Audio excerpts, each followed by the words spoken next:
السلام علیکم، زه یم احسان الله. ملګرو، دا شرمېدلي خلک خو تاسو پیژنئ که نه؟ دی بالکل بل سکرین باندې تاسو ته ښکاري چې دا په ټیک ټاک ویډیو کې دغه سړی چې دی د جینۍ ته وایي چې یاره ماته دې دا خپل کمیس وشلوه چې زه ستا وینم او ته د منظري یا د شرمخ پنشمنټ ته ټینګ شه. دا په ټیک ټاک باندې نن سبا پنشمنټ کېږي، په ټیک ټاک باندې یو بل له سزا چې دی نو ورکوي.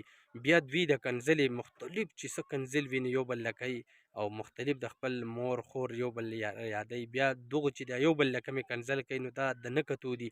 چونکې دغه ویډیو ما هم تاسو ته پلی کوله، خو دغه ویډیو د نه کتو ویل چې ما ویل راشه دې تصویر باندې ورته ریاکشن ویډیو جوړه کړو. نو ملګرو، نن سبا رمضان مبارک دی، دې کې الله پاک نه خلک دعاګانې غواړي او بل پله چې دی نو دا خلک په ټیک ټاک باندې دغه غلطې ویډیوګانې خورئ، په ټیک ټاک باندې راځي د خپل لایک دپاره، د ویو دپاره، د پیسې دپاره، خپل عزتونو ته نه ګوري، خپل خاندان له نه ګوري، خپل دین له نه ګوري او بیا روجې د میاشت ته نه ګوري، د زبرګې میاشت ته. خو بس دوی چې دی نو دغه په ټیک ټاک باندې دغه ګندګي خورئ، دغه په ټیک ټاک باندې مختلفې کنځلې کېږي، دغه په ټیک ټاک باندې د یو بل نه جسم چې دی ډیمانډ کېږي.